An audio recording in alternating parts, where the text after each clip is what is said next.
Dengan sombong gundik pamer mobil baru. Ternyata dibelikan suamiku. Dia tak tahu jika semua fasilitas suami aku yang bayarin. Setelahnya ku blokir semua akses keuangan suamiku. Assalamualaikum warahmatullahi wabarakatuh. Halo Bunda sahabat Ainun. Semoga Bunda semuanya dalam keadaan sehat dan selalu bahagia ya. Sebelum saya lanjut, yuk Bunda absen dari kota mana saja? Dan buat yang sudah like, komen, dan subscribe semoga rezekinya dilancarkan ya. Yuk, langsung kita mulai kisahnya. Langit sore itu berwarna jingga pucat, tapi hatiku terasa kelam. Aku baru saja keluar dari butik langgananku di pusat perbelanjaan Menteng, tempat yang jarang lagi kukunjungi sejak rumah tanggaku mulai retak. Ingin rasanya hanya sekadar berjalan, menenangkan hati yang lelah karena pertengkaran semalam. Pertengkaran yang, seperti biasa, berakhir dengan diamnya Arman dan air mataku yang tak lagi sanggup kubendung. Namun langkahku terhenti ketika kulihat seorang wanita turun dari mobil mewah berwarna merah marun yang baru saja berhenti di depan butik seberang. Aku mengenalnya seketika, bahkan sebelum wajahnya benar-benar menghadap ke arahku. Dita, wanita yang selama ini menjadi duri di dalam rumah tanggaku. Ia mengenakan gaun berwarna krem yang ketat di pinggang, rambut panjangnya terurai sempurna seperti yang sering kulihat di media sosialnya. Ya, aku pernah diam-diam mengintip akunnya, hanya untuk memastikan kabar burung yang kudengar. Tapi sore ini bukan sekadar kabar. Ini kenyataan yang menamparku keras. Dita membuka kacamata hitamnya, memandang sekeliling seolah seluruh dunia harus tahu betapa bahagianya ia hari ini. Dari dalam mobil, ia mengambil sebuah tas tangan bermerek yang harganya setara dengan gajiku selama 2 bulan di perusahaan. Perusahaan yang, ironisnya, aku dirikan bersama Arman. Dengan nada yang dibuat-buat manja, ia berkata pada temannya yang ikut turun dari mobil. Mobil ini hadiah dari Arman.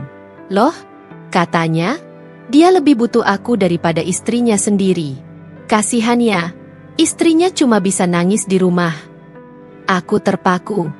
Kalimat itu seperti belati yang ditancapkan ke dadaku tanpa ampun. Setiap kata terasa menyayat, terutama karena aku tahu betul kebenaran yang tersembunyi di balik hadiah itu. Mobil itu bukan dari Arman. Mobil itu dari rekening perusahaan kami, rekening atas namaku. Tanganku gemetar. Aku menatap plat nomor mobil itu, memastikan. Benar, itu mobil yang beberapa minggu lalu aku setujui pembayarannya. Karena Arman bilang mobil kantor lamanya rusak. Ia bahkan memintaku menandatangani persetujuan pembelian dengan alasan kebutuhan operasional. Aku percaya. Sebab aku masih ingin mempertahankan kepercayaan yang perlahan terkikis. Dan kini, aku melihat hasil dari kepercayaanku sendiri. Sebuah mobil mewah yang dibelikan dengan uangku untuk selingkuhannya. Cantik banget warnanya. Dit, ucap teman wanita itu kagum. Dita tertawa kecil. Arman memang tahu seleraku. Katanya, kalau aku bahagia, dia juga ikut bahagia. Coba, suami mana yang segitu pengertiannya? Aku menggigit bibirku kuat-kuat, menahan gemuruh yang naik sampai ke tenggorokan. Ada bagian diriku yang ingin berlari ke arahnya, menampar wajah yang tampak begitu puas itu, lalu berteriak bahwa semua yang ia miliki sekarang adalah hasil keringatku. Tapi di sisi lain, ada bagian lain dari diriku yang hancur dalam diam, karena di hadapan orang-orang, aku masih istri sah Arman, sementara Dita hanya bayangan gelap yang tumbuh dari kebohongan. Tapi bayangan itu kini tampak lebih terang daripada aku. Aku memalingkan wajah, mencoba menahan air mata. Tubuhku bergetar antara amarah dan kecewa. Sambil melangkah cepat menuju mobilku, aku memandangi cincin di jari manisku. Cincin yang dulu Arman pasangkan dengan janji sederhana, aku akan setia, apapun yang terjadi. Kini janji itu terasa seperti lelucon. Di dalam mobil, aku duduk diam beberapa saat, memejamkan mata. Napasku berat, tanganku mengepal di pangkuan.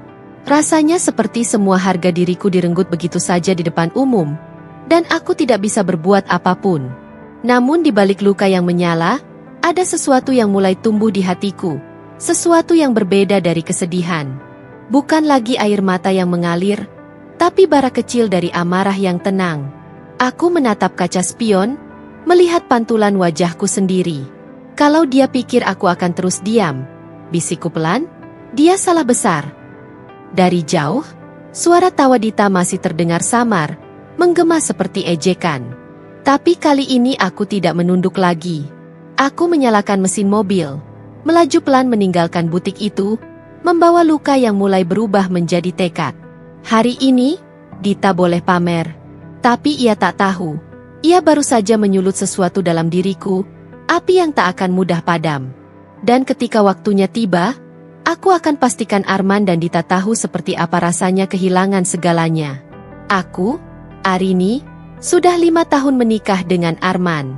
Awalnya, rumah tangga kami berjalan seperti kisah sederhana yang penuh cinta dan harapan.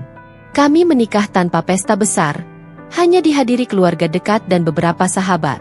Saat itu Arman hanyalah pegawai biasa di perusahaan interior kecil, sedangkan aku baru saja membuka butik pertamaku di kawasan Rawamangun. Kami menempati rumah mungil di pinggir kota, dengan dapur sempit dan ruang tamu yang kadang bocor ketika hujan deras turun. Tapi di sanalah tawa kami tumbuh. Arman sering membantu menata pakaian di butik, bahkan rela ikut mengantar pesanan pelanggan dengan motor tuanya.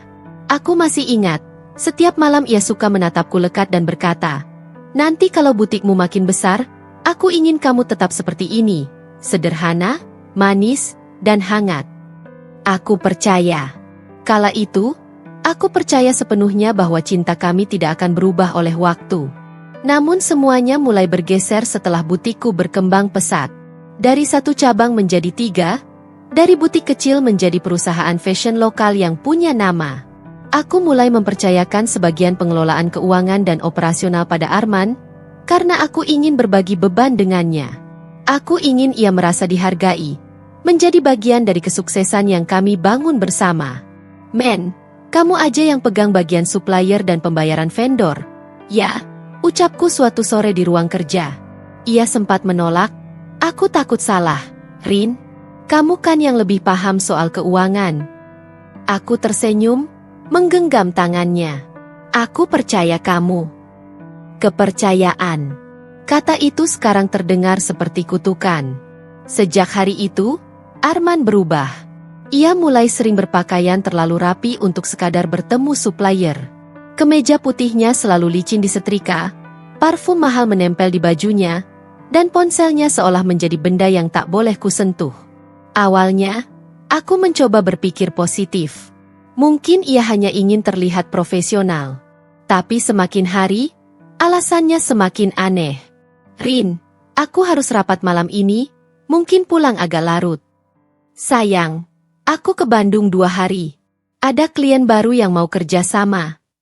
Dulu, setiap kali aku bertanya lebih jauh, ia selalu menjawab dengan sabar. Tapi belakangan, wajahnya cepat memerah setiap kali aku mencoba menyelidik. "Arini, tolong jangan bersikap seperti istri yang gak percaya sama suaminya," katanya suatu malam dengan nada tinggi. "Aku ini kerja buat kita, bukan buat orang lain." Aku diam. Saat itu aku tidak tahu. Ternyata justru untuk orang lainlah ia bekerja keras. Untuk Dita. Dita awalnya hanyalah salah satu pelanggan tetap di butikku. Ia sering datang dengan gaya yang manja, banyak menuntut. Tapi entah mengapa Arman selalu memperlakukannya istimewa. Pernah suatu kali aku memergoki Arman membawakan kantong belanja Dita sampai ke mobilnya. Aku sempat menganggapnya sopan santun biasa. Tapi kini, setiap kebaikan kecil itu terasa seperti kepingan puzzle dari kebohongan besar yang kususun terlambat. Perubahan Arman makin jelas setelah ia mulai menggunakan mobil kantor. Mobil yang aku belikan untuk mempermudah operasional butik. Ia pulang makin malam, kadang lewat tengah malam. Ketika kutanya, jawabannya selalu sama, klien baru minta revisi desain. Dan aku, seperti istri bodoh yang terlalu mencintai, hanya bisa mengangguk dan menyuguhkan teh hangat setiap ia pulang. Sampai akhirnya, hari itu datang, hari ketika semua kebohongan terkuak begitu saja di depan mataku. Dita, dengan senyum congkak, berdiri di depan butik sambil menyebut nama suamiku dengan begitu manja, memperkenalkan mobil yang kubeli sebagai hadiah dari Arman. Sore itu, bukan hanya rasa sakit yang tumbuh, tapi juga penyesalan yang dalam. Aku menatap diriku di cermin malam itu, berbisik, Kapan terakhir kali dia memanggilku dengan lembut? Kapan terakhir kali aku merasa menjadi satu-satunya perempuan yang ia cintai? Kenangan-kenangan kami seolah berubah menjadi bayangan pahit. Suatu malam aku pernah menemuinya di ruang kerja, menatap layar laptop dengan wajah serius. Aku datang membawa kopi, berharap bisa duduk sebentar bersamanya. Tapi ia menutup laptop itu terburu-buru. Lagi kerja penting, katanya singkat. Dan kini aku tahu, mungkin yang ia sembunyikan saat itu bukan dokumen kerja, melainkan pesan-pesan mesra dari Dita. 5 tahun pernikahan yang dulu kukira kokoh ternyata mulai retak perlahan. Bukan karena badai besar, tapi karena kebohongan kecil yang dibiarkan tumbuh menjadi jurang. Dan jurang itu kini menganga di antara kami.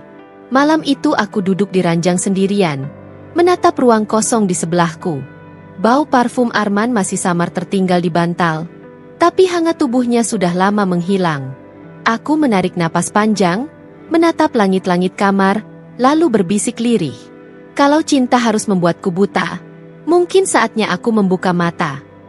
Sore tadi, Dita boleh berbangga dengan mobil yang bukan miliknya. Tapi bagiku, kejadian itu bukan akhir, melainkan awal dari kesadaranku. Awal dari perjalanan untuk merebut kembali harga diriku. Dan jika Arman berpikir aku akan terus menjadi istri yang diam dan memaafkan segalanya, ia belum benar-benar mengenal siapa Arini yang dulu membuatnya jatuh cinta. Hari itu langit cerah, tapi suasana di butikku terasa menyesakan. Sejak pagi, ada rasa tidak enak yang sulit dijelaskan. Semacam firasat buruk yang menempel di dada. Para pegawai sibuk menata koleksi baru, dan aku sedang memeriksa laporan keuangan di ruang belakang ketika salah satu staf menghampiri dengan wajah tegang. "Bu, ada tamu yang ingin bertemu langsung," katanya penting, ujar Risa ragu-ragu. Aku mengangkat kepala. "Siapa namanya?" Risa menelan ludah sebelum menjawab, "Namanya Dita, Bu." Dunia seolah berhenti berputar sejenak. Nama itu saja sudah cukup membuat jantungku berdegup keras. Dita? Di butikku? Apa yang dia inginkan datang ke tempat ini? Tempat yang aku bangun dari keringat dan kerja keras selama bertahun-tahun? Aku menarik napas dalam, mencoba menahan gejolak emosi yang tiba-tiba membuncah. Baik, suruh dia tunggu di area display depan. Aku akan temui. Beberapa langkah menuju ruang depan terasa panjang. Setiap detik berjalan lambat, seperti jarum jam yang sengaja mempermainkan ketenanganku. Saat aku tiba, Dita sudah berdiri di tengah butik, memakai gaun merah mencolok dan sepatu hak tinggi yang mengeluarkan suara tajam di lantai marmer. Semua pegawai pura-pura sibuk, tapi matanya mengintai dengan rasa ingin tahu yang tak bisa disembunyikan. Dita menatapku dengan senyum tipis penuh kemenangan. Tatapannya menusuk, seperti ingin menunjukkan bahwa ia datang bukan untuk berbicara, melainkan untuk merendahkan. "Bu Arini," katanya dengan nada manis yang dibuat-buat. "Akhirnya kita bertemu. Saya sering dengar nama ibu dari Arman." Aku menatapnya datar. "Saya yakin begitu. Suami saya memang pandai bercerita." Ia terkekeh kecil, memainkan rambutnya yang bergelombang. "Oh, jangan salah paham. Arman sering menyebut ibu, tapi lebih banyak keluhan daripada pujian." Ia melangkah mendekat, suaranya berubah menjadi lembut namun menusuk. Katanya, ibu itu terlalu sibuk dengan butik, terlalu dingin. Dia bilang, rumah kalian bukan lagi tempat yang hangat, tapi seperti kantor. Aku tidak menjawab. Biarlah ia berbicara. Aku ingin tahu sampai di mana keberaniannya. Ia menatapku penuh percaya diri. Dan ibu tahu, Arman butuh seseorang yang bisa membuatnya merasa hidup lagi. Dia butuh aku. Aku memberinya tawa, perhatian, dan cinta yang katanya sudah lama tidak dia dapatkan dari ibu. Kata-kata itu meluncur seperti racun manis. Aku menatap wajahnya yang penuh kepalsuan. Setiap lekuk senyumannya terasa seperti pameran kesombongan yang tak tahu malu. Namun aku tetap berdiri tenang, menahan diri agar tidak meledak di depan karyawanku sendiri. Oh, dan ini, ia menoleh keluar butik, menunjuk mobil mewah berwarna merah marun yang terparkir gagah di depan pintu kaca. Bukti cintanya. Matanya berkilat puas. Mobil itu, Hadiah dari Arman untukku. Katanya, hanya perempuan istimewa yang pantas mendapatkannya. Aku menarik napas panjang, memastikan suaraku tetap stabil ketika membalas. Kalau begitu, kataku perlahan, rawat baik-baik mobil itu, ya. Karena yang membayarnya adalah aku. Sekejap, wajah Dita menegang. Senyum congkaknya memudar. Matanya berkedip cepat seolah tidak percaya dengan apa yang baru ia dengar. Apa maksud ibu? Tanyanya, pura-pura tidak mengerti. Aku melangkah mendekat, menatapnya tepat di mata. Setiap rupiah yang digunakan Arman untuk membelikan mobil itu berasal dari rekening perusahaan yang terdaftar atas namaku. Jadi, saat kamu memamerkan mobil itu di depan orang-orang, ingatlah bahwa itu bukan bukti cinta Arman, tapi bukti kebodohanmu menikmati hasil kerja perempuan yang kamu hina.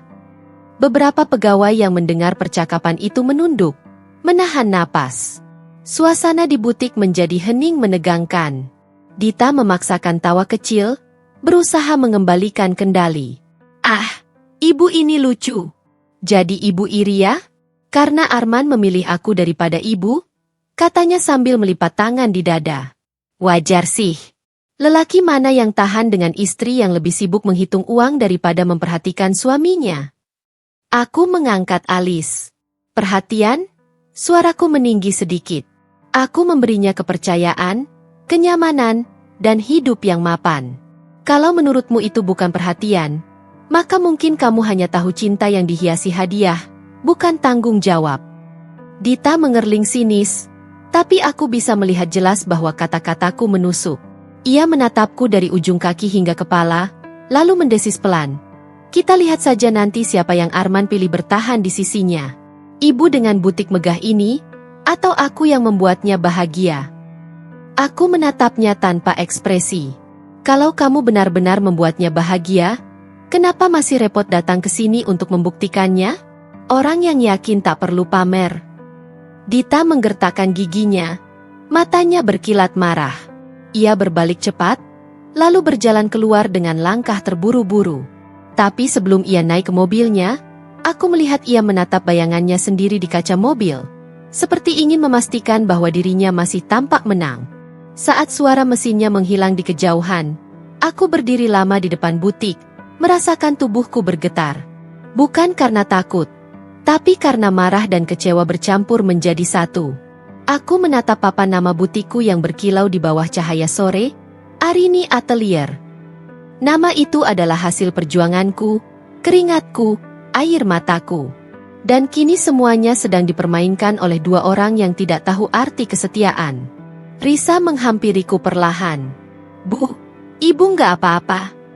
Aku tersenyum samar, menatap karyawan-karyawan yang sejak tadi memandangi dari jauh. Tidak apa-apa, Riz. Tapi mulai besok, pastikan tidak ada satupun transaksi yang disetujui tanpa tanda tanganku. Risa mengangguk cepat, meski tampak bingung. Dalam hati, aku sudah tahu, ini baru permulaan.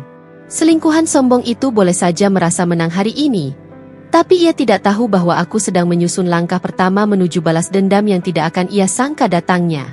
Karena satu hal yang harus mereka tahu, aku bukan istri yang lemah. Aku hanya menunggu waktu yang tepat untuk menutup semua akses mereka, keuangannya, bisnisnya, dan seluruh kemewahan yang mereka nikmati dari hasil kerja keras tanganku sendiri. Dan hari itu akan segera tiba. Malam itu rumah sunyi seperti biasanya. Lampu ruang tamu redup, jam dinding berdetak pelan, dan suara AC yang bekerja lembut menjadi teman satu-satunya. Aku duduk di depan laptop di meja kerja kecil di sudut rumah. Layar memantulkan wajahku yang pucat. Di luar, kota tampak tenang, tapi di dalam hatiku ada badai yang baru saja pecah. Aku membuka kembali akses ke rekening perusahaan, bukan untuk sekadar mengecek. Kali ini niatku berbeda. Ada firasat yang tak mau kulepaskan sejak kejadian di butik.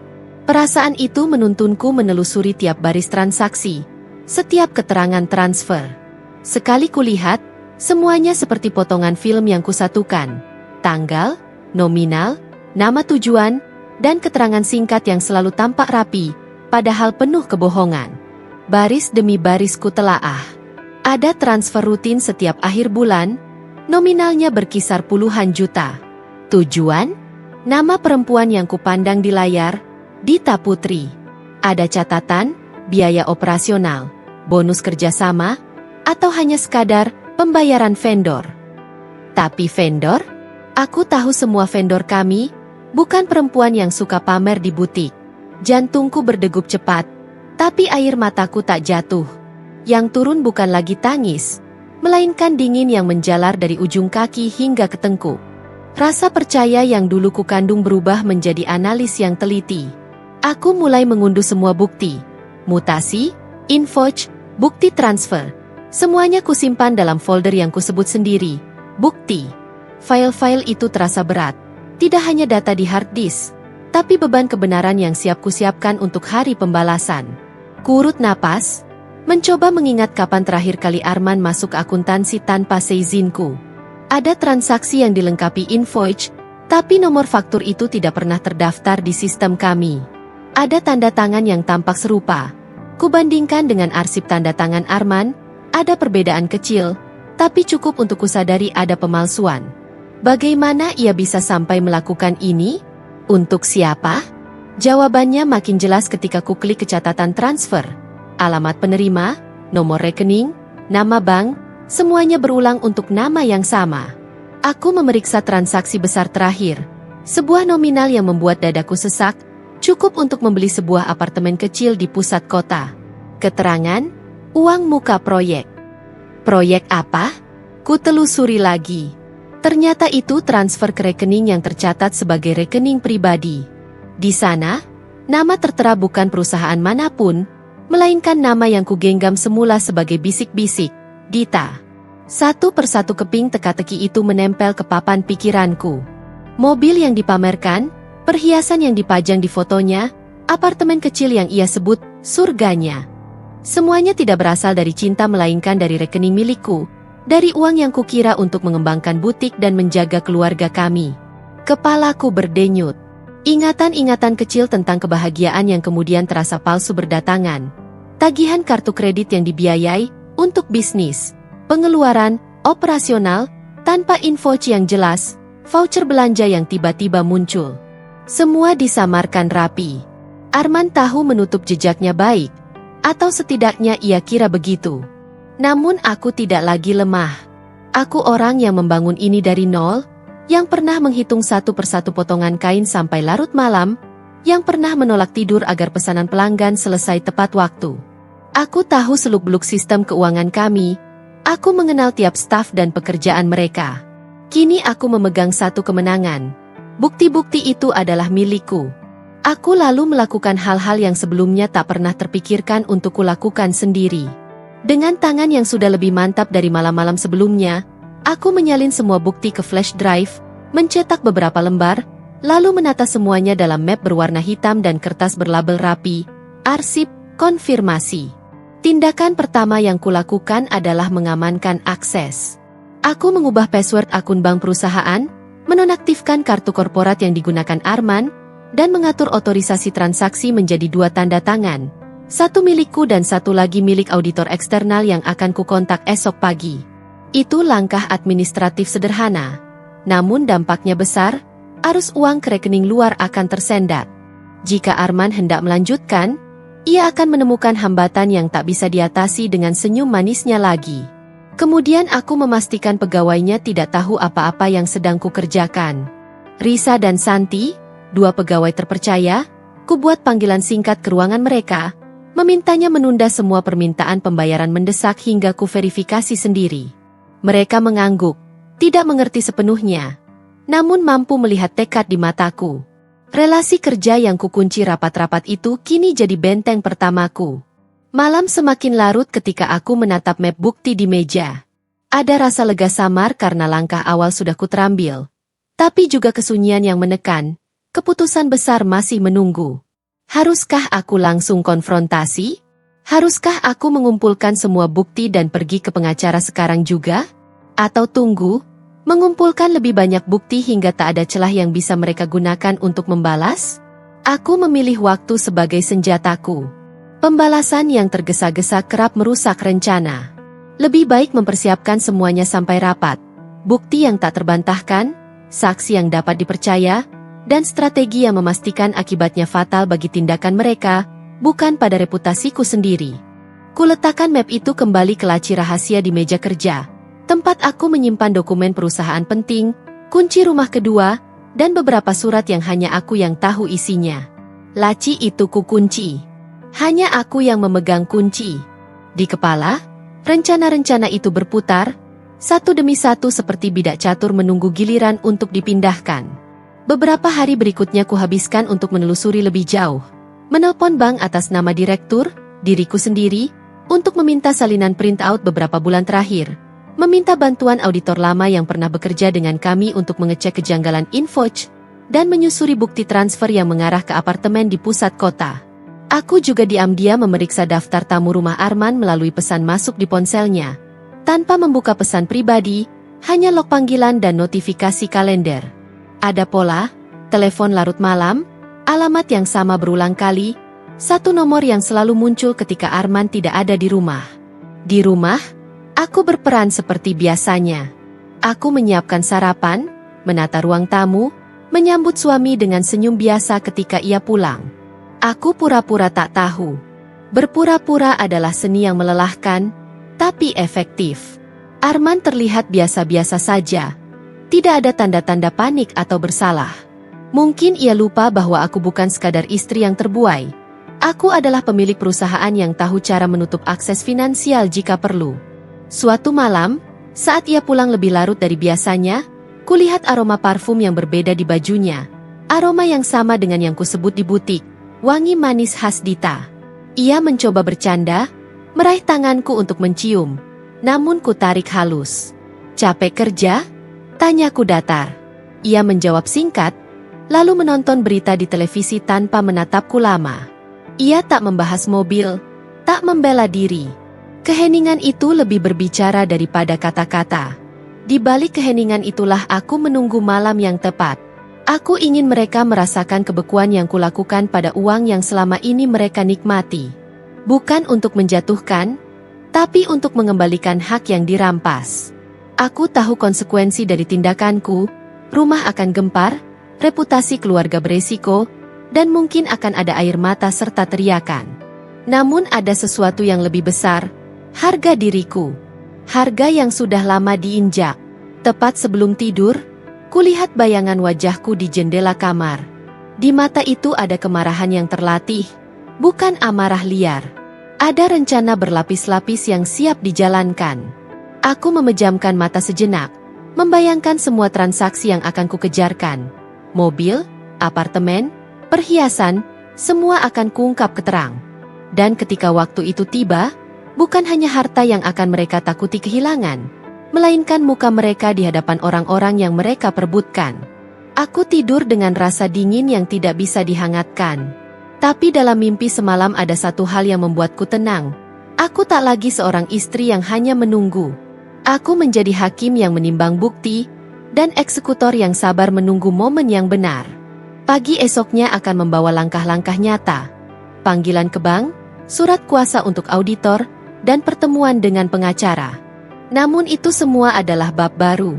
Malam itu, aku hanya menikmati satu kemenangan kecil. Kebenaran sudah ada di tanganku, dan ia tidak bisa dihapus lagi. Di pojok meja, map berlabel bukti menunggu seperti bom yang tidak meledak. Aku membuka laci, mengeluarkan kunci, dan menutup kembali, rapat.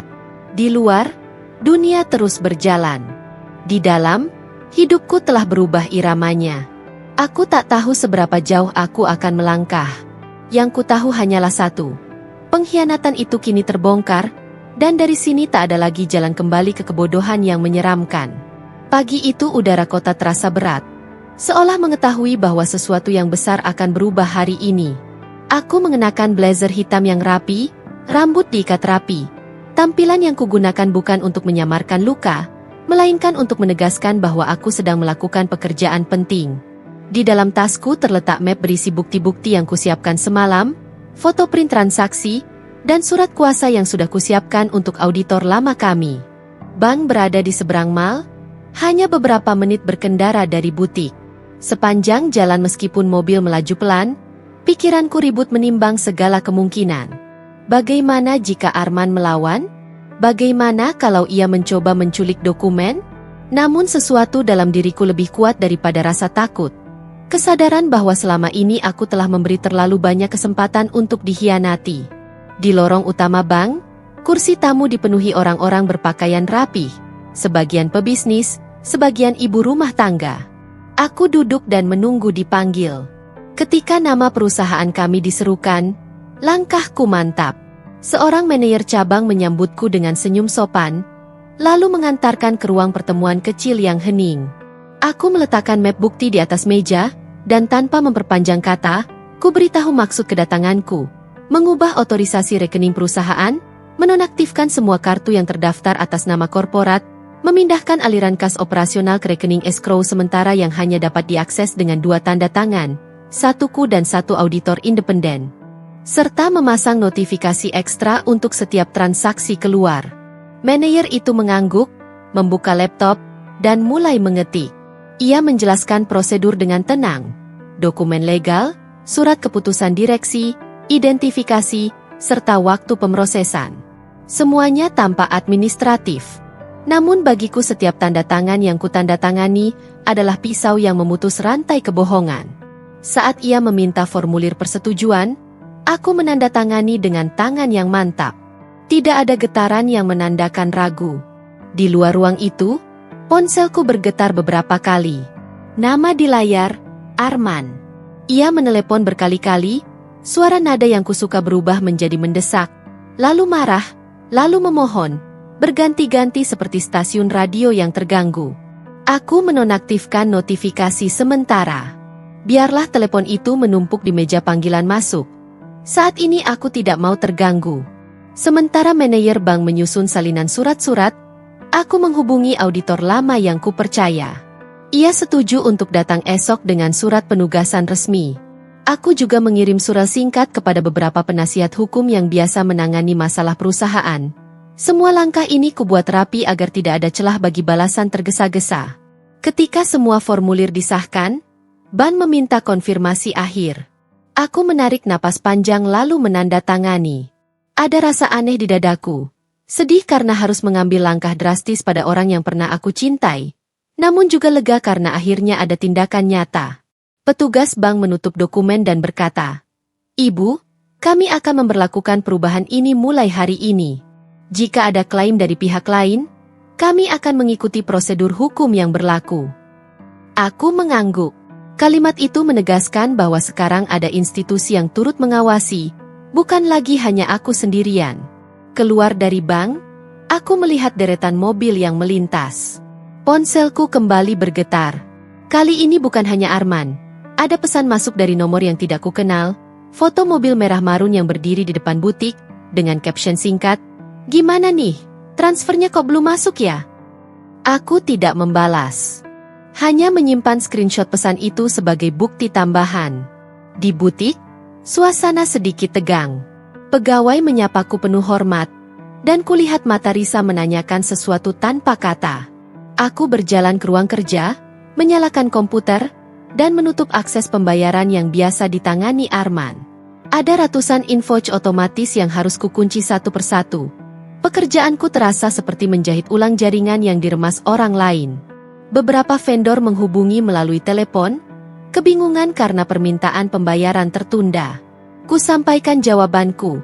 Semua pembayaran akan diverifikasi ulang. Aku membuat log panggilan resmi sehingga nanti tidak ada yang bisa mengatakan aku sengaja menghambat operasi. Aku paham betul bisnis ini harus tetap berjalan untuk karyawan yang bergantung padanya. Jadi langkahku hati-hati, memutus akses bukan mematikan roda. Malamnya, ketika jam kerja kantor hampir selesai, Arman muncul di depan butik. Ia turun dari mobil dengan langkah cepat. Wajahnya merah karena marah. Di tangannya ada beberapa tas belanja, mungkin hadiah untuk melunakkan suasana. Beberapa pelanggan menoleh. Aku berdiri di ambang pintu, menatapnya tenang seperti menyambut tamu biasa. "Arin," serunya ketika mendekat. Nada marahnya tak bisa disembunyikan. "Kenapa kamu melakukan ini tanpa bilang-bilang? Aku sedang di tengah proyek penting." Ia melangkah mendekat terlalu cepat, seolah ingin menuntut jawaban. Aku menutup pintu sedikit di belakangku, menjaga jarak yang sopan. Aku membuat keputusan demi keamanan perusahaan, men. Ada hal-hal yang harus diverifikasi. Kalau ada salah langkah, kita akan benahi sesuai aturan. Suaraku dingin namun terkendali.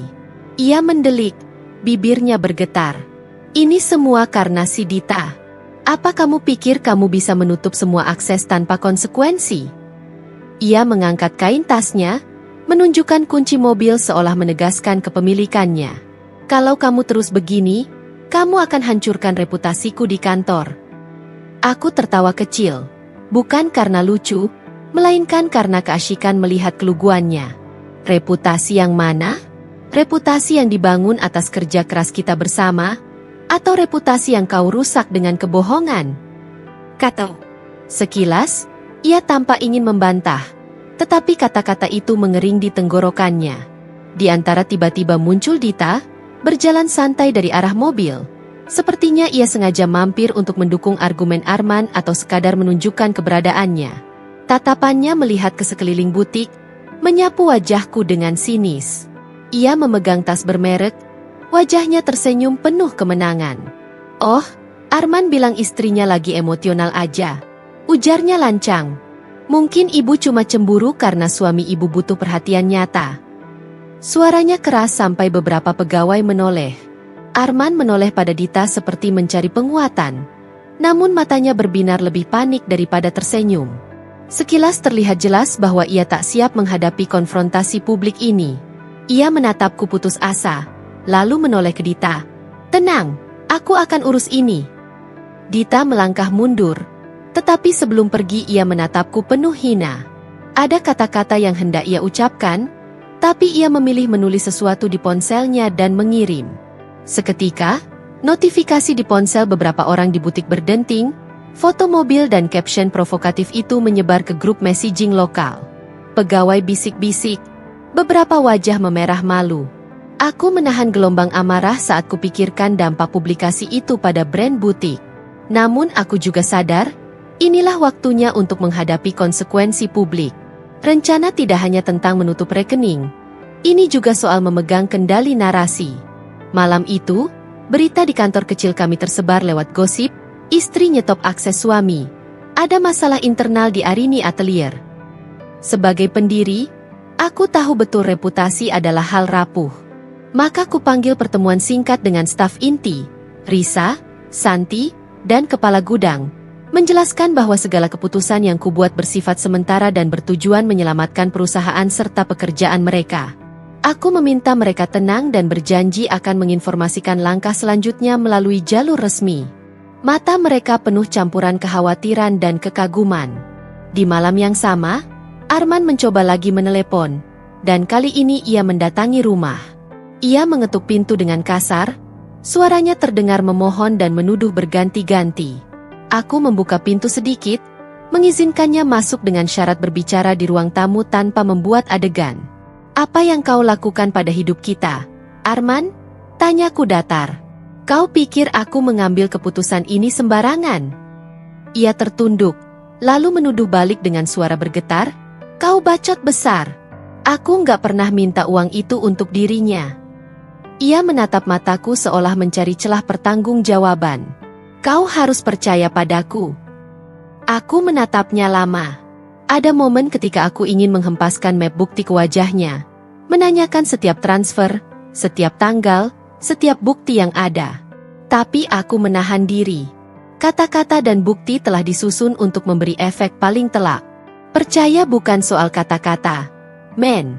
Percaya butuh bukti. Ia tak sanggup membalas. Di ujung sana, suaranya melemah menjadi serak. Terdengar langkah kaki di luar, Dita menunggu, atau mungkin sedang memantau. Aku menyadari bahwa sekarang bukan hanya soal dua orang. Ini sudah melibatkan publik, pegawai, dan masa depan perusahaan.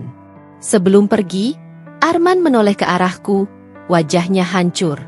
Jika kau hancurkan aku, Rin, aku tidak akan pernah memaafkanmu. Aku hanya menatap dalam-dalam, lalu membalas pelan. Jika kau mengkhianatiku dan perusahaan yang kubangun, men, maka itu bukan lagi tentang memaafkan. Itu tentang memperbaiki yang dirusak. Ketika pintu tertutup, aku merasa capek hingga ke tulang. Namun juga, lebih ringan. Langkah pertama sudah kutapaki. Selanjutnya akan lebih rumit, namun aku siap. Di meja ruang tamu, ponselku menumpuk pesan, ancaman, permintaan maaf yang tak tulus, dan curhatan dari karyawan yang takut kehilangan pekerjaan. Aku memilahnya satu persatu. Malam itu aku menulis pernyataan internal, ringkasan langkah-langkah yang sudah diambil dan alasan hukum serta etis di baliknya. Kupastikan ada catatan bahwa tindakan ini diambil demi keberlangsungan usaha dan kesejahteraan karyawan. Dokumen itu kusimpan rapi dan kubagikan kepada staf inti. Sebelum tidur, aku berdiri di jendela melihat cahaya kota, lampu-lampu yang tanpa sadar menandai ritme hidup orang. Di dadaku ada beban baru. Tidak lagi hanya tentang harga diri pribadiku, melainkan nasib banyak orang. Tanggung jawab itu membuatku gentar sekaligus teguh. Di dalam kepalaku, aku merancang langkah selanjutnya, menghadapi Dita secara hukum, memperkuat argumen melalui bukti transfer yang terlampir, memanggil pengacara untuk membuat somasi, dan, yang terpenting, memastikan bahwa perusahaan tetap berjalan. Ini bukan lagi tentang balas dendam impulsif. Ini soal membersihkan rumah yang dikotori dari dalam. Di sudut hati, ada satu bisikan lembut yang tak ingin kuabaikan. Balasannya harus adil dan tidak menenggelamkan siapapun yang tidak bersalah. Jadi aku akan bergerak dengan rapi, bukan dengan amuk. Malam itu badai masih menunggu di luar, dan aku tahu ketika petir datang nanti, kilatnya akan menerangi semua kebohongan yang selama ini tersembunyi. Pintu terbuka dengan suara keras seperti palu. Arman melangkah masuk, napasnya cepat, mata merah, bukan hanya marah, tetapi terpukul oleh sesuatu yang tak ia duga sebelumnya. Di tangannya masih tergenggam beberapa tas belanjaan, aroma parfum mahal yang menempel di bajunya kini terasa seperti provokasi. "Arini, apa maksudmu menutup semua aksesku?" Suaranya meledak, menggema di ruang tamu yang biasanya jadi wilayah tenang kami. Nada itu bukan sekadar menuntut. Itu jeritan kebingungan dari lelaki yang merasa kehilangan kendali. Aku berdiri tegap, berdiri dari sofa seperti wanita yang mengerti batas pemberian dan batas pengkhianatan. Di sekeliling, rumah yang selama ini menyimpan kenangan bersama kami terasa berubah menjadi ruang sidang tak resmi. Setiap furnitur menjadi saksi bisu. Mataku tenang, suaraku rata. Itu bukan aksesmu, men. Itu hakku. Hak yang kupertahankan untuk menjaga apa yang kusebut milik bersama. Ia tertawa, tapi pecah seperti cermin. "Hakmu? Jangan buat aku tertawa. Kau pikir semua yang ada di rumah ini bukan hasil kerja kerasku juga?" Ia mengangkat gelas yang semula diletakkan di meja, lalu membantingnya ke lantai. Kaca pecah, serpihan kecil memantulkan lampu ruang tamu seperti bintang-bintang kecelakaan. Tepat saat itu ponselnya bergetar. Nama Dita muncul di layar. Suara deringnya seperti pelecut. Tanpa berpikir panjang ia mengangkat. Tapi aku lebih cepat. Kuambil ponselnya dari tangannya, menarik, dan melemparkannya ke lantai ruang tamu. Suara benturan plastik dan logam menggema. Lalu ponsel itu terdiam seperti saksi yang kehilangan nyawanya. "Silakan hidup dengan perempuan itu. Tanpa uangku." Kata-kataku jatuh dingin, tak bergetar. Ada jarak antara amarah dan keputusan yang tak bisa lagi diperbaiki. Aku memilih keputusan. Arman menatapku, wajahnya memucat. "Kau ngapain? Kau nggak berhak mengambil keputusan sepihak. Ini perusahaan, ini hidup kita." Suaranya bergema, namun tak lagi bisa menutup kebingungan yang merayap. "Apa yang kau sebut, hidup kita, selama ini, men?" Aku melangkah mendekat. Jarak kami 2 langkah. "Kau lupa siapa yang menjaga butik ini saat kau sibuk mencari kebahagiaan di luar? Kau lupa siapa yang menandatangani pinjaman, yang begadang merapikan order ketika toko hampir tutup? Jangan pura-pura lupa padahal catatan bank berkata lain." Ada jeda, wajahnya bergerak menahan kata. Di sela-sela pecahan gelas, aku dapat melihat getar penyesalan yang tertahan. Bukan penyesalan yang menenangkan, melainkan penyesalan yang terlambat. Ia menuding jari ke arahku. "Kau akan menyesal. Kau pikir aku nggak bisa melawan? Aku bisa buka semuanya ke publik. Kau akan hancur reputasimu. Kemarahan menggedorku, tapi aku menahan diri. Ada cara untuk memberi pukulan yang paling menyakitkan, yang dipersiapkan, yang hadir dengan bukti, dan yang menjerat bukan hanya jiwa tapi juga akal. Buka saja, jawabku lembut. Buka semua yang kau mau. Kalau itu yang membuatmu merasa hidup, aku akan siapkan semua bukti yang kubawa ke bank. Aku juga akan menyiapkan pengacara. Bukan karena aku ingin menghancurkanmu, tapi karena aku ingin mengembalikan hak yang kau ambil. Di ruang tamu, Risa yang baru saja lewat menutup pintu ruangan seraya menyimpan ponsel di saku. Wajahnya pucat, matanya menatap kami seperti saksi yang tak mengerti. Aku meliriknya singkat, memberi isyarat tenang. Jangan ikut campur. Keputusan ini bukan tontonan untuk pegawai. Ini soal penyelesaian. Arman mendekat lagi, suaranya menyingkap pendesakan yang lebih pribadi. Kau enggak bisa begitu. Kita harus selesaikan ini secara keluarga, bukan dengan ancaman. Ia berharap, suaranya penuh permintaan. Keluarga. Kata itu terasa sempit bagiku sekarang. Keluarga yang menipu dengan senyum, yang memakan buah amanah sendiri, bukan keluarga lagi, itu pengkhianatan yang bercap. Jika yang kau maksud keluarga adalah mereka yang saling menghargai dan bertanggung jawab, maka ayo kita bicarakan. Tapi jika keluargamu berarti mengambil dan menyembunyikan, maka aku tak bisa lagi membiarkan itu terjadi. Ia menatap ke arah jendela, tampak rapuh. Ada detik ketika aku nyaris luluh. Ingatanku menari pada 5 tahun yang lalu, pada lelaki yang menempelkan secarik janji hangat di pipiku. Namun kenangan itu tak cukup menutupi fakta. Transaksi demi transaksi mengalir keluar rumah seperti darah yang dikeluarkan tanpa izin. Kenapa kau lakukan semua ini, men? Apa yang kurang dariku? Tanyaku pelan, bukan untuk menuduh lagi, melainkan untuk mendengar kebenaran yang mungkin tersisa. Arman menunduk, suara-suaranya nyaris patah. Aku merasa kecil di belakang butikmu, Arin. Semua orang bicara tentangmu, tentang butikmu, aku ingin diakui. Dita membuat aku merasa dihargai. Ia melihat ke arahku, mencari titik empati.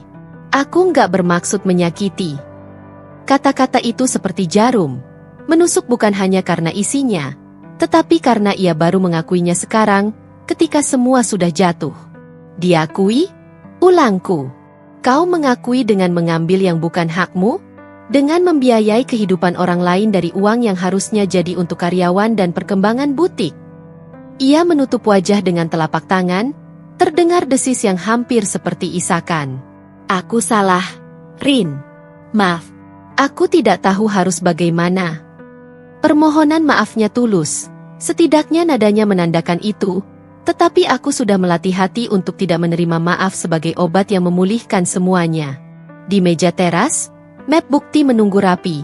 Aku tahu langkah selanjutnya harus proporsional dan terhormat. Maaf tidak cukup untuk menutup lubang yang ia buat dalam neraca kepercayaan. Arman, ucapku lembut namun tegas. Kau bisa minta maaf, tapi kau juga harus bertanggung jawab. Mulai sekarang, kau tidak lagi pegang akses. Kita atur pertemuan dengan auditor dan pengacara. Kau akan diminta menjelaskan tiap transaksi di depan notaris, jika perlu. Jika ada pemalsuan tanda tangan, atau penyelewengan, kita serahkan proses hukum. Aku tidak ingin menghancurkanmu, tapi aku tidak akan diam saat orang yang kupercayai merampas hak orang lain. Ada keheningan yang berat. Arman menunduk, matanya basah. Ada rintihan kecil yang tak bisa ia tahan lagi. Ia meraih bahuku, sebuah gerakan yang dulunya menenangkan. Kali ini aku menarik diri. Jangan sentuh aku, kataku lembut. Sentuhanmu sekarang hanya mengingatkan aku pada apa yang hilang. Ia mundur, napasnya tersengal. Apa yang kau inginkan, Rin? Apa yang harus kulakukan agar kau percaya lagi? Jawabanku tegas namun sederhana. Jalani proses. Jelaskan. Kembalikan yang harus dikembalikan. Dan kau harus rela menerima konsekuensinya. Ia menangis, bukan histeris, tapi lelah. Tangis seorang lelaki yang tersadar akan kebodohannya. Di ruang tamu, suara itu menggema seperti bel yang menandai akhir dari sesuatu. Aku tahu perjalanan untuk memperbaiki akan panjang, penuh sidik dan saksi. Aku juga tahu banyak mata kini melihat kami. Gosip di kantor, komentar di grup, dan tatapan tetangga yang tak lagi sekadar menyapaku ramah. Saat malam merayap, Dita mengirim beberapa pesan. Provokatif, mengejek, menantang. Aku tidak menanggapinya. Aku memilih jalur hukum dan administrasi. Cara yang rapi. Cara yang memastikan bukan hanya amarah tersalurkan, tapi juga tanggung jawab ditegakkan. Sebelum Arman pergi malam itu, ia menoleh ke arahku, dan di sana kulihat retakan terakhir dari laki-laki yang dulu kukasihi. Jika kita harus berpisah demi kebenaran, aku rela. Kata-kata itu seharusnya membuatku luluh. Malah membuatku sadar akan pilihan yang menunggu di depan. Memaafkan dan membangun ulang yang patah, atau melepaskan demi melindungi sesuatu yang lebih besar. Perusahaan, karyawan, harga diriku. Aku berdiri di ambang pintu, menatap sosoknya yang pergi ke gelap. Di badanku ada rasa hampa yang bercampur lega. Langkah pertamaku telah menimbulkan badai. Lebih keras dari yang kukira. Namun untuk pertama kalinya sejak pengkhianatan itu, aku merasa bukan lagi korban. Aku merasa sebagai penentu nasib. Di meja, ponsel bergetar. Satu pesan masuk dari pengacara, siapkan bukti, jadwalkan pertemuan. Aku menarik napas panjang, memejamkan mata sejenak. Dalam keheningan itu aku mendengar suara kecil yang menguatkan. Ini bukan akhir, ini proses. Dan proses membutuhkan ketegasan, bukan amukan. Di kejauhan, jarak antara dua orang yang pernah saling mencintai kini terasa seperti jurang, lebar, terjal, dan penuh batu tajam. Aku bisa saja melompat dan mencoba meraih lagi apa yang pernah ada. Atau aku bisa berjalan di tepi jurang tersebut, membangun jalan baru untuk diriku sendiri dan orang-orang yang bergantung padaku. Langkahku sudah dipilih. Hanya butuh 2 minggu untuk segalanya runtuh. Bukan dengan gemuruh besar, tapi perlahan. Seperti bangunan megah yang dimakan rayap dari dalam. Arman, yang dulu melangkah dengan penuh percaya diri, kini menjadi sosok yang tak lagi kukenal. Sejak aksesnya ke rekening perusahaan ditutup, ia kehilangan sumber uang utama. Rekening pribadinya, yang selama ini disuplai oleh aliran dana dari bisnisku, mendadak sepi. Tak ada transfer, tak ada saldo besar untuk dipamerkan. Ia panik. Aku tahu, karena beberapa kali ia mencoba menelpon, menulis pesan, bahkan mengirim email dengan nada memelas sekaligus menekan. Semua kubiarkan tenggelam tanpa jawaban. Kabar tentang kesulitannya cepat menyebar di kalangan bisnis kecil yang dulu kerap diakuinya sebagai relasi pribadi. Ia mencoba meminjam uang, tapi orang-orang yang dulu ia banggakan sebagai teman kini berpaling. Maaf, men. Lagi seret, kata salah satunya. Wah, aku baru dengar kabar kamu keluar dari perusahaan Arini. Gimana sekarang? Sindir yang lain. Mereka bukan tidak mampu meminjamkan uang. Mereka hanya tak ingin ikut tenggelam dalam reputasi buruk yang kini menempel padanya. Dunia bisnis kecil seperti lingkaran air yang cepat bergetar, satu kabar miring saja cukup membuat orang menjaga jarak. Dita, yang dulu penuh kebanggaan dengan tas bermerek dan mobil mewah merah marun itu, mulai gelisah. Uang yang dulu mengalir dengan lancar kini berhenti total. Aku tahu dari seorang kenalanku di showroom mobil bahwa Dita datang menjual mobil itu. Mobil yang dulu ia pamerkan di depan butikku, dengan harga separuh dari nilai aslinya. Dia kelihatan marah dan malu, cerita kenalanku sambil tersenyum getir. Katanya cuma butuh uang cepat buat biaya hidup. Ada ironi pahit di sana. Mobil yang dulu menjadi simbol kemenangan mereka atas pernikahanku, kini berubah jadi alat bertahan hidup mereka. Dita yang dulu dengan congkak berkata, Arman lebih butuh aku daripada istrinya sendiri. Kini justru merasakan bagaimana rasanya menjadi seseorang yang tak dibutuhkan bahkan oleh keadaan. Aku tidak bersorak. Tidak ada kepuasan berlebihan. Tapi ada rasa tenang yang jujur. Bukan karena mereka jatuh, melainkan karena semesta mulai menyeimbangkan kembali apa yang dulu goyah. Keadilan, ternyata, tidak selalu datang lewat hukum. Kadang ia datang lewat kesulitan yang membuat manusia belajar arti kehilangan. Sementara itu, di butik, aku kembali sibuk. Para pegawai mulai berani bercanda lagi. Pelanggan tetap berdatangan. Kehidupan perlahan stabil. Tapi aku tak pernah benar-benar melupakan apa yang telah terjadi. Risa, asistenku, masuk membawa laporan keuangan baru. Bu, omset bulan ini naik 15%. Banyak pelanggan baru, mungkin karena kampanye sosial media kemarin, katanya sambil tersenyum. Aku mengangguk. Bagus. Pastikan kita tambah stok desain yang paling laku. Dan pastikan semua gaji pegawai disalurkan tepat waktu. Risa mengangguk, lalu menatapku sebentar sebelum keluar. Bu Arini, saya dengar kabar tentang Pak Arman. Katanya beliau kesulitan, ya? Aku tersenyum samar. Hidup selalu memberi pelajaran, Riz. Kadang caranya keras, tapi perlu. Malamnya, aku duduk di ruang kerja, menatap jendela. Di luar, langit Jakarta gelap, hanya lampu-lampu kendaraan yang sesekali menembus bayangan. Di meja, ada tumpukan dokumen yang sudah kutandatangani. Semua bentuk penataan ulang sistem perusahaan agar tidak ada satu tangan pun yang bisa mencuri kepercayaan lagi. Kupandangi foto lama di pojok meja.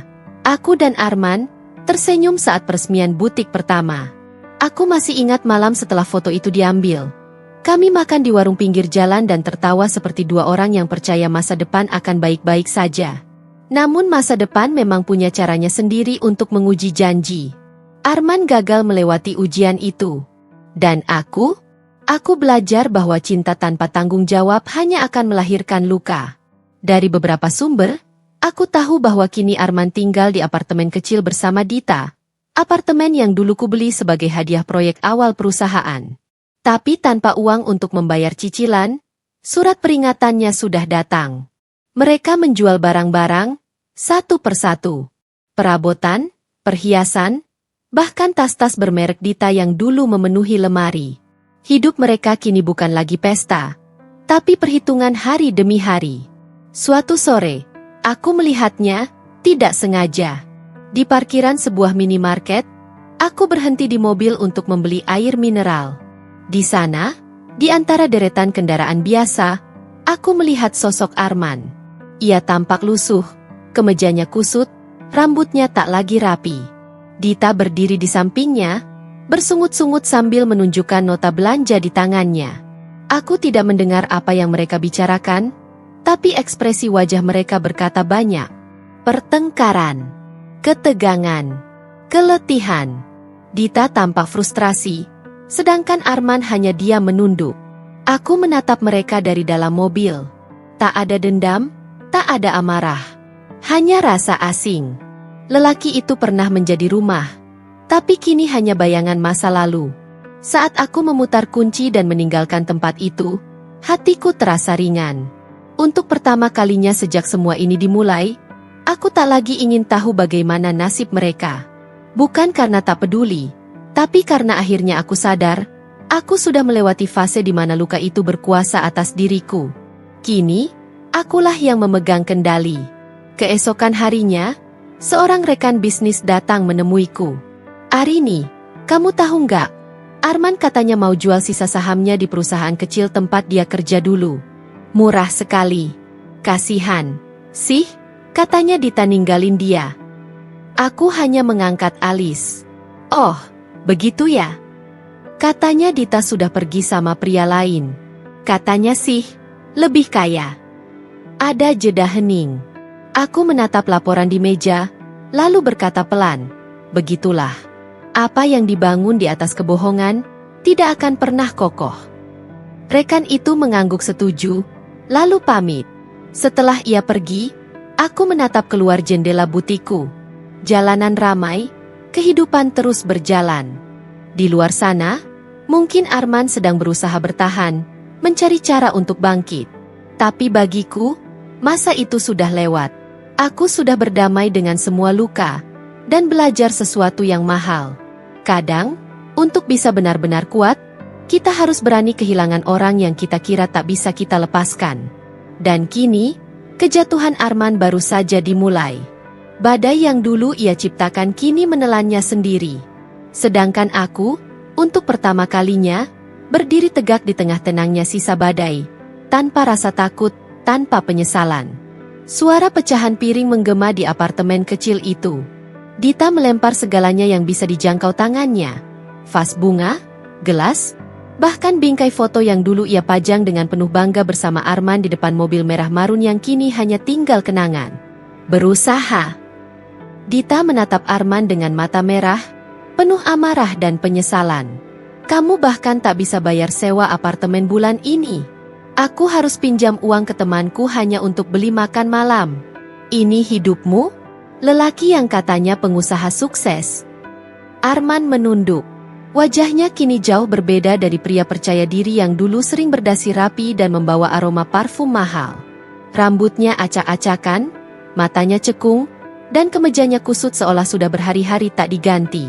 Dita, aku hanya butuh waktu. Aku bisa bangkit lagi kalau kamu mau sabar, katanya lemah, berusaha menyentuh tangan wanita itu. Namun Dita menepisnya kasar. Sabar? Aku sudah kehilangan semuanya. Kamu pikir aku mau hidup seperti ini? Aku bukan Arini yang tahan menderita. Nama itu, Arini, membuat ruangan mendadak senyap. Arman menatap kosong ke lantai. Ada getaran halus di rahangnya, antara marah dan malu. Ia tahu benar, di balik hinaan Dita, ada kebenaran yang tak bisa ia bantah. Semua kenyamanan yang pernah mereka nikmati berasal dari Arini, wanita yang ia hianati. Dita menyalakan rokok dengan tangan gemetar, menatap Arman dengan sinis. Kamu tahu kenapa aku mau sama kamu dulu? Karena aku pikir kamu bisa kasih aku hidup yang lebih baik. Tapi ternyata kamu cuma numpang sukses dari istrimu sendiri. Kata-kata itu menghantam Arman seperti palu godam. Dulu ia merasa jantan, merasa diinginkan, merasa menang karena bisa memiliki Dita yang muda dan menggoda. Tapi kini, di tengah kamar sempit berbau asap rokok dan pakaian kotor, semua ilusi itu runtuh satu persatu. Ia memejamkan mata, teringat malam ketika Arini menatapnya tenang saat ia membentaknya.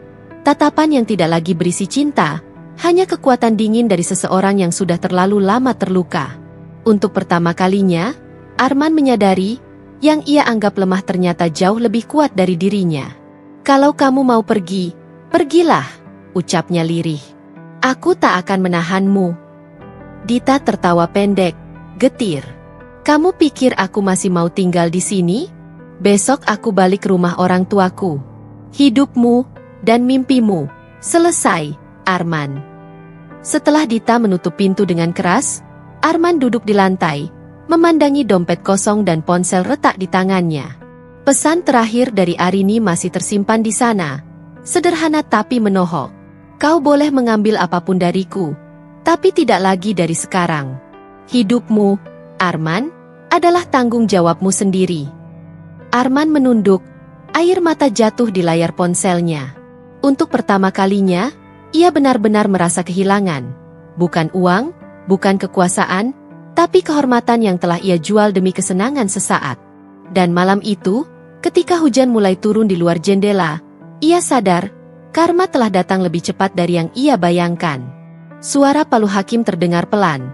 Namun bagi hatiku, gema itu terasa seperti tanda berakhirnya sebuah bab panjang dalam hidupku. Aku, Arini, berdiri tegak di ruang sidang yang dingin, mengenakan setelan putih sederhana.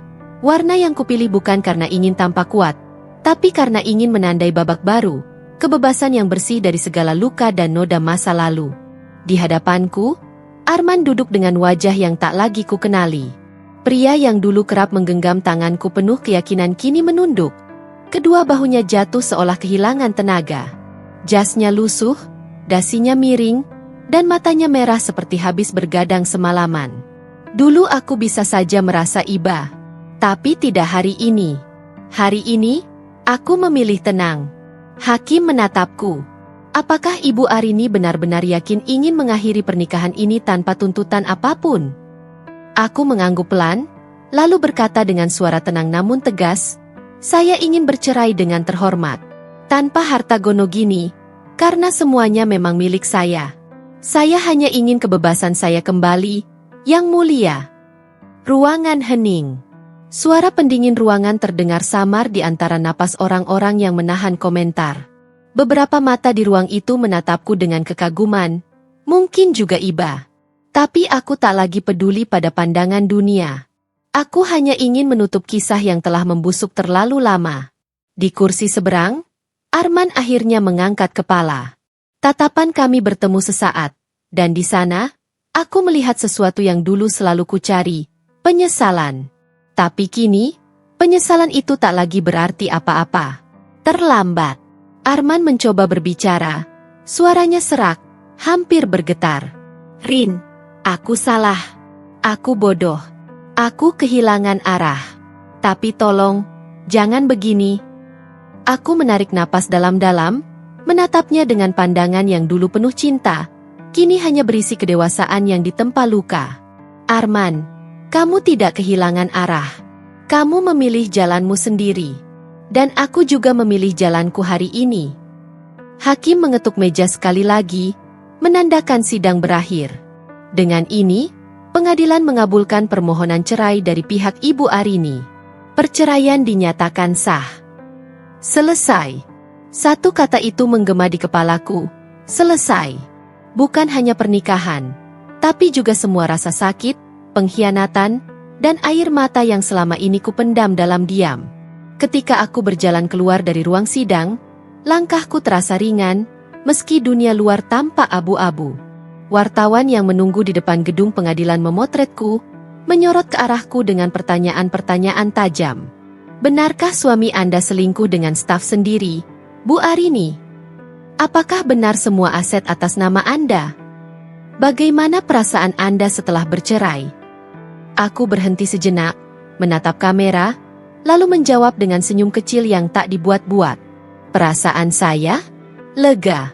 Karena akhirnya saya berhenti mencintai seseorang yang tak tahu cara menghargai cinta.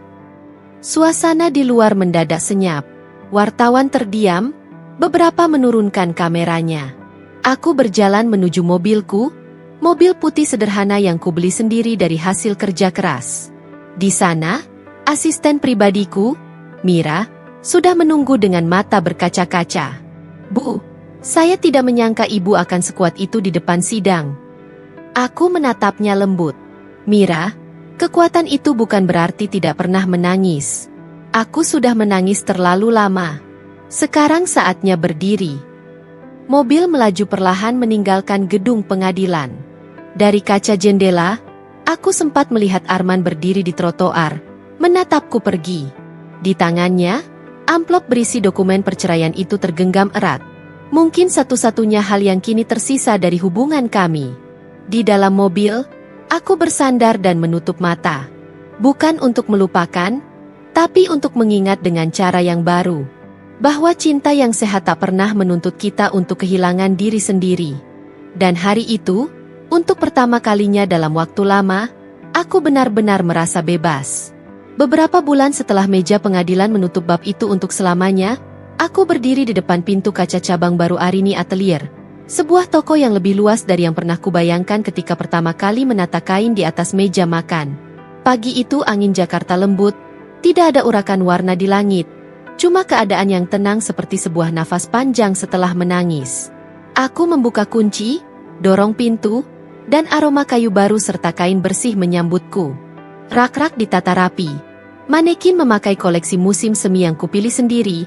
Poster bertuliskan tagline baru, kekuatan dalam kesederhanaan. Bukan sekadar slogan pemasaran. Itu janji bagiku dan bagi perempuan yang datang ke butik ini. Risa dan Santi sudah menunggui di dalam dengan secangkir kopi hangat. Wajah mereka berseri-seri, bukan karena sensasi gosip yang dulu mengitari kami, tapi karena kerja keras mereka dihargai. Mira mengatur daftar tamu undangan, beberapa klien lama datang memberi ucapan selamat. Ada pelukan tulus, ada mata berkaca-kaca. Aku membalas semuanya dengan senyum yang tak dibuat-buat. Di balik senyum itu ada ketegasan. Aku telah belajar memisahkan marah dari perencanaan. Pembukaan cabang itu bukan sekadar ekspansi bisnis.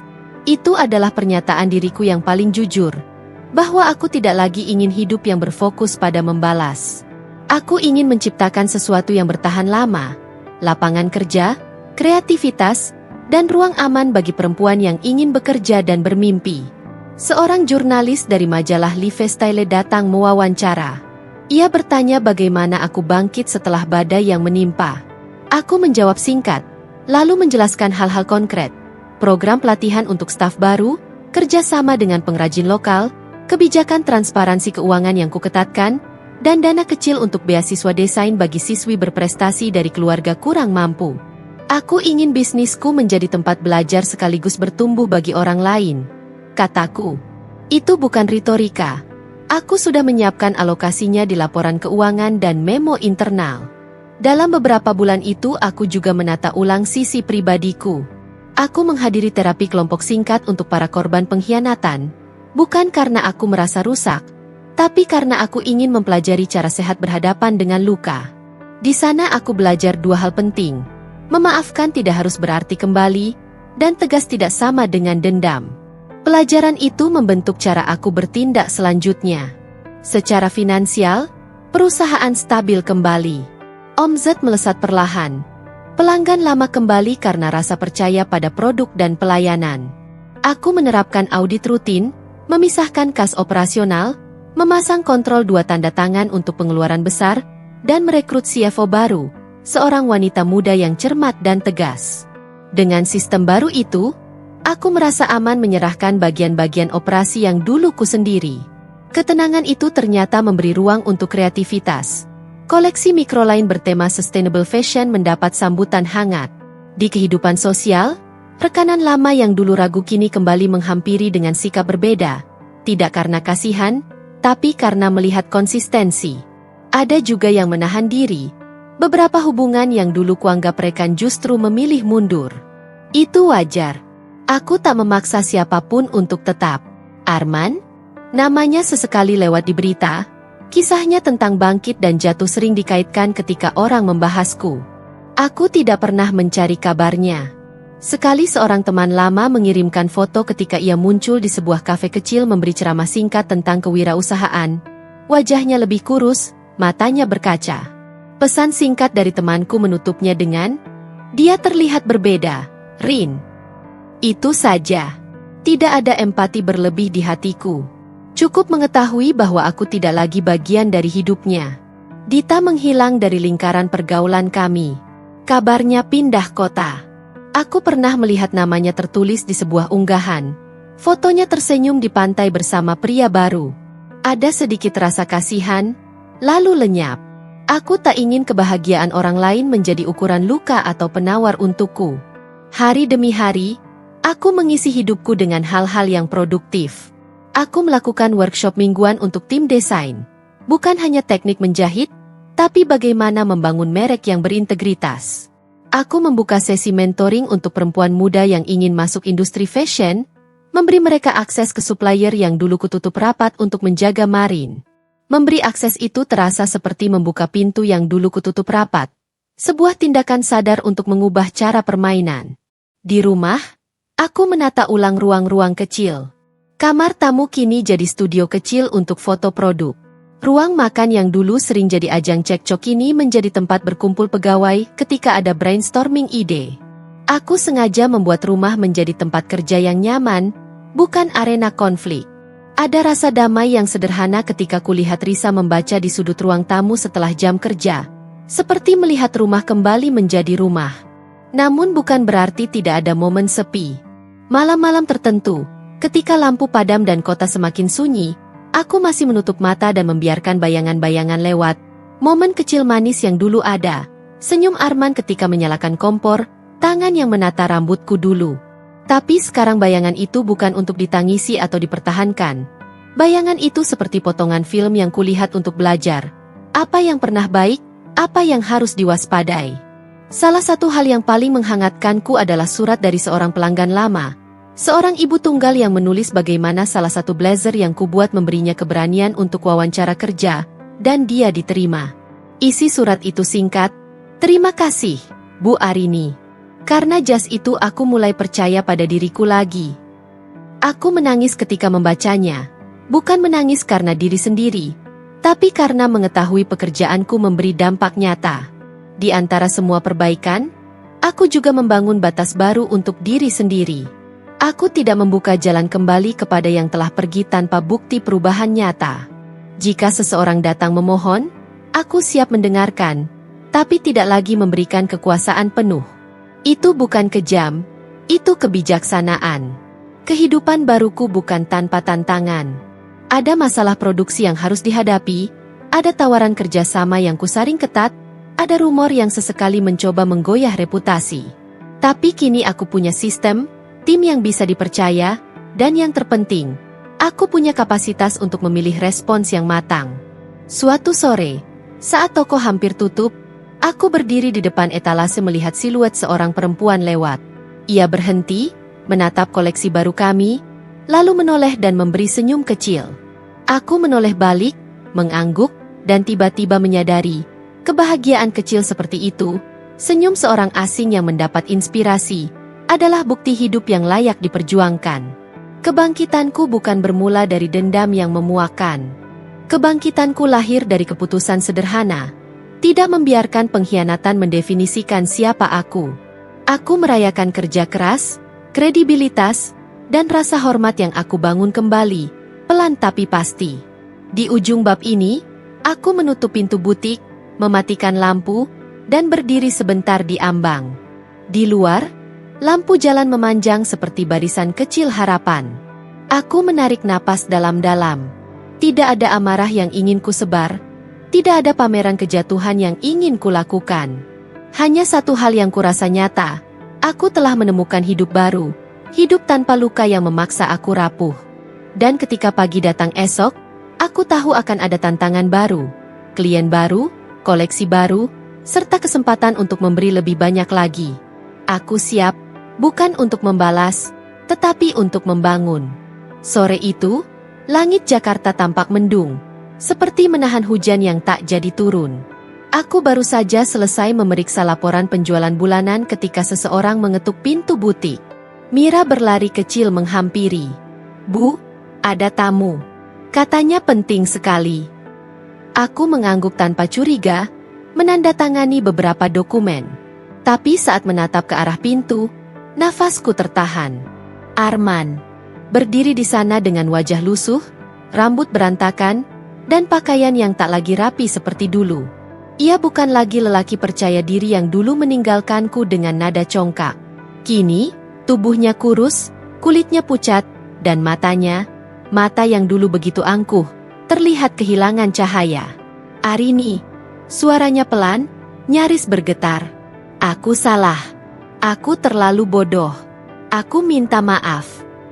Aku menatapnya tanpa bicara. Ada detik-detik hening yang panjang, cukup untuk mendengar detak jarum jam di dinding dan langkah pegawai di ruang belakang. Dulu, aku membayangkan momen seperti ini akan membuatku puas.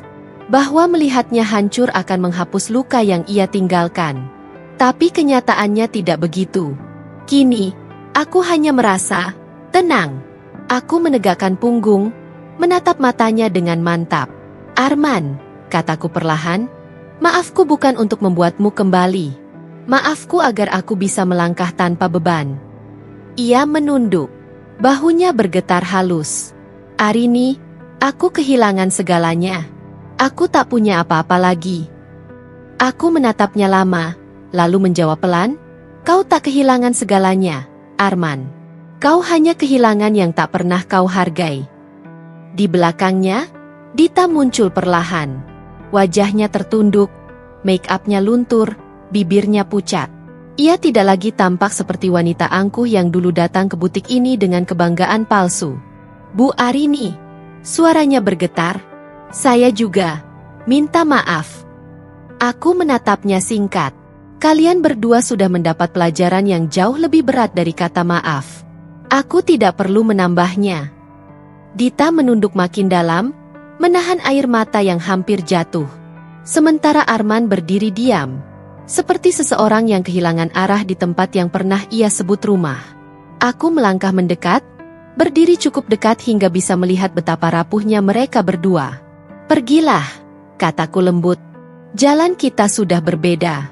Aku tidak akan menutup pintu untuk kebaikan, tapi aku juga tidak akan membuka pintu untuk masa lalu." Arman mengangkat wajahnya, matanya merah. Aku berharap suatu hari kau bisa benar-benar memaafkan. Aku tersenyum tipis. Sudah, Arman. Tapi maaf tidak selalu berarti harus ada kembali. Ia terdiam, menatapku terakhir kali, lalu melangkah pergi bersama Dita yang menunduk di sampingnya. Aku mengikuti langkah mereka dengan pandangan datar, bukan dengan kebencian, tapi dengan rasa lega. Untuk pertama kalinya, pertemuan dengan mereka tidak lagi menyakitkan. Hanya seperti menutup halaman terakhir dari buku yang sudah selesai kubaca. Ketika pintu butik tertutup, aku menarik napas panjang. Di luar, langit akhirnya meneteskan hujan tipis. Tapi entah mengapa, di dalam hatiku, terasa hangat. Aku berjalan ke cermin besar di ruang pamer. Wajahku tampak teduh, bukan karena tanpa luka, tapi karena aku telah menerima semuanya. Maaf bukan tanda kelemahan. Ia adalah bukti bahwa aku telah menang atas diriku sendiri. Kini, hidupku berjalan damai.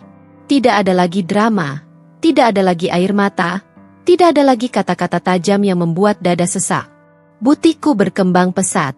Cabang baru dibuka di Surabaya dan Bandung. Timku semakin solid, para pegawai bekerja dengan semangat yang menular. Aku mengajarkan mereka bukan hanya menjual pakaian, tapi menjual rasa percaya diri, harga diri, dan keberanian untuk memulai ulang. Di kaca besar depan butik pusat, terpajang tulisan yang menjadi semboyanku. Wanita kuat bukan yang membalas dendam dengan amarah, tapi dengan keberhasilan. Setiap kali aku membaca kalimat itu, aku tersenyum kecil. Bukan untuk menyombongkan diri, tapi untuk mengingat seberapa jauh aku berjalan. Sendiri, dengan luka yang dulu hampir membuatku hancur, tapi kini berubah menjadi kekuatan yang membangun. Kadang, ketika aku sedang menyetir pulang, mobil berwarna merah marun lewat di sampingku. Dulu, warna itu membuat dadaku sesak, membuat kenangan lama menghantam. Tapi sekarang tidak lagi. Aku hanya menatapnya sesaat, lalu tersenyum. Karena aku tahu, harga sebuah kesetiaan jauh lebih mahal dari mobil apapun. Dan saat matahari sore memantul di kaca spion, aku menyadari satu hal sederhana. Aku tidak pernah benar-benar kehilangan apapun. Aku hanya dibebaskan dari yang tidak pantas untuk tinggal. Kini, aku hidup tanpa luka, tanpa dendam, tanpa beban. Yang tersisa hanyalah kedamaian, kerja keras, dan keyakinan bahwa kebahagiaan paling tinggi adalah ketika kita bisa tersenyum tanpa harus menjatuhkan siapapun. Dan begitulah akhirnya. Aku, Arini, bukan lagi istri yang disakiti, tapi wanita yang berdiri di atas kemenangannya sendiri. Tanpa teriak, tanpa benci. Hanya dengan satu hal yang sederhana, keanggunan.